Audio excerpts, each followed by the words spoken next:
ભગવાનના બે સ્વરૂપો છે, સૂક્ષ્મ અને સ્થૂલ. સૂક્ષ્મ યાની નરી આંખે જે આપણને દેખાય છે.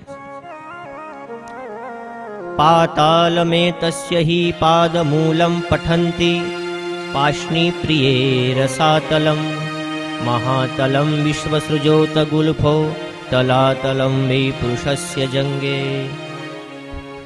સુખદેવજી મહારાજ કહે છે કે રાજા, ધ્યાન કરો કે 7 લોક નીચે છે. અતલ, વિતલ, સુતલ, રસાતલ, તલાતલ, મહાતલ અને પાતાલ. 7 લોક ઉપર છે. ભૂ, ભુવઃ, સ્વઃ, મહ, જનઃ, તપઃ, સત્ય. આ 7 લોક મળી 7 ને 7 14 લોકો મળી અને 14 લોક બને છે. આ બધા ભગવાનના અંગ છે, શ્રી હરિના. પાતાલ ભગવાનના પગની પાની, સત્યલોક ભગવાનનું મસ્તક છે. રાજા વિચાર કરો, બ્રાહ્મણ છે ને એ ભગવાનનું મુખ છે, એટલે બ્રાહ્મણ પાસે જ્ઞાન હોય. જેનું જે કાર્ય હોય ને એ કરે ને તો એમાં મજા આવે. ડોક્ટર હોય ને એ કદાચ દર્દી પાસે એમ કહીને કે હું ઓપરેશન કરું તો એ બરાબર કહેવાય, પણ પેલો પ્યુન આવીને એમ કહે કે આજે તો ઓપરેશન મેં કરા, તો દર્દી જીવી ન શકે. એટલે જેનું જે કામ છે એ એને શોભે છે. બ્રાહ્મણ ભગવાનનું મુખ છે, ક્ષત્રિય ભગવાનની બાહુ છે, વૈશ્યો ભગવાનના ઉદર છે, શુદ્ર ભગવાનના ચરણ છે. આ વિરાટ સર્વત્ર વ્યાપ્ત છે. સૂર્ય અને ચંદ્રમા ભગવાનની આંખો છે, વૃક્ષો ભગવાનના રૂવાડા છે, નદીઓ ભગવાનનું ઉદર છે. આ સમગ્ર પ્રકૃતિ ભગવાન સ્વરૂપ છે. આજે આપણને આંખે દેખાય તે. હવે આંખ બંધ કરી અને આપણે બધાએ ધ્યાન કરવાનું છે. નરી આંખે દેખાય એ સાકાર, પણ જે દેખાતા નથી એ નિરાકાર. આવો બધાએ આપણે આંખ બંધ કરી અને એ નિરાકાર પરમાત્માનું ધ્યાન કરવાનું છે. બધાએ જેટલા પણ અહીંયા બેઠા છે એ બધાએ આંખ બંધ કરી અને ઓમનો નાદકાર કરવાનો છે.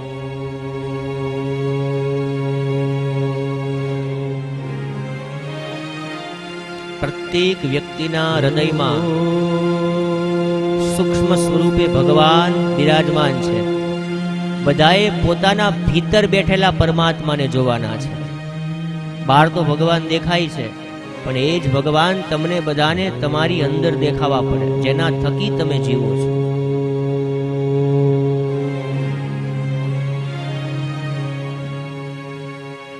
જ્યાં લગી આત્મા તત્વ ચીન્યો નહીં, ત્યાં લગી સાધના સર્વે જૂઠી. બધા આંખ ખોલી નાખવાની. આંખ તમને એટલા માટે બંધ કરાવી કે બહિર્મુખ જીવન જ્યારે અંતર્મુખ બની જાય. બીજાને કંઈક કેવા કરતા પહેલા આંખ બંધ કરી અને આપણે પોતે કંઈક સમજી જઈએ. નરસિંહ મહેતા કહેતા કે જ્યાં લગી આત્મા તત્વ ચીન્યો નહીં, ત્યાં લગી સાધના સર્વે જૂઠી. મનુષ્ય દેહ તારો એળે એમ ગયો, માવઠાની જેમ વૃષ્ટિ જૂઠી. એટલે આત્મામાં જે પરમાત્મા બેઠા છે, સાક્ષી ભાવે એને જોવા. તમે જે શ્વાસ લ્યો છો ને એ પરમાત્માની કૃપાથી લ્યો છો.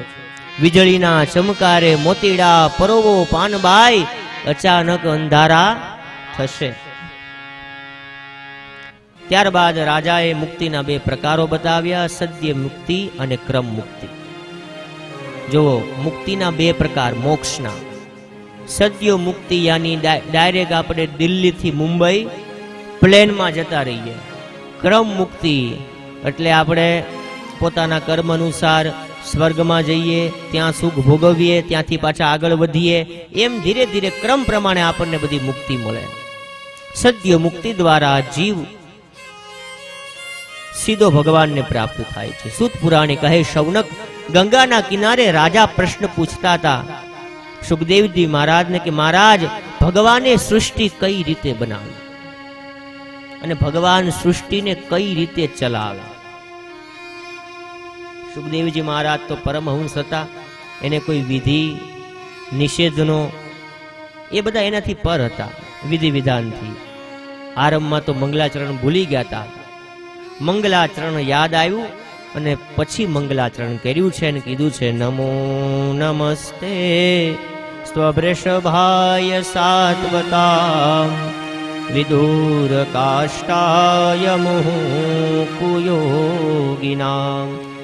निरस्त साम्यातिशयेन राजसा स्वधामनि ब्रह्मनिरस्यते नमः। સુખદેવજી મહારાજે પોતાના દીક્ષા ગુરુ કોણ રાધાજીને યાદ કર્યા છે. ભાગવતકાર એવું કહે છે કે રાધાજી સુખદેવજી મહારાજના દીક્ષા ગુરુ હતા. લીલા નિકુંજ પોપટમાં સુખદેવજી મહારાજ હતા ને ત્યારે રાધે રાધે રાધે પુકારતા હતા. એક સમયે યુગલ સરકાર ભગવાન શ્રી રાધા ને કૃષ્ણ પધાર્યા ને એટલે એ પોપટને હાથમાં લઈને કીધું, હે સુખ કૃષ્ણમ વદ, કૃષ્ણ બોલ રાધે નહીં. અને ભગવાનના નામની દીક્ષા રાધા રાણીએ આપી છે. રાધા યાની ભગવાનના પ્રેમની અવિરત ધારા. જે ધારા આપણે બહાર તરફ વાળીએ છીએ એ જ ધારાને ભીતર તરફ વાળીએ ને એટલે ભગવાનની ઝાંખી થાય છે. રા બોલો ને એટલે ભગવાન મુક્તિ આપે, અને ધા બોલો ત્યાં તો રાધા નામ સાંભળવા માટે ભગવાન એ ભક્તની પાછળ દોડે છે. બોલો રાધે રાધે રાધે રાધે રાધે રાધે રાધે રાધે. રાધા યાની ભગવાનના પ્રેમની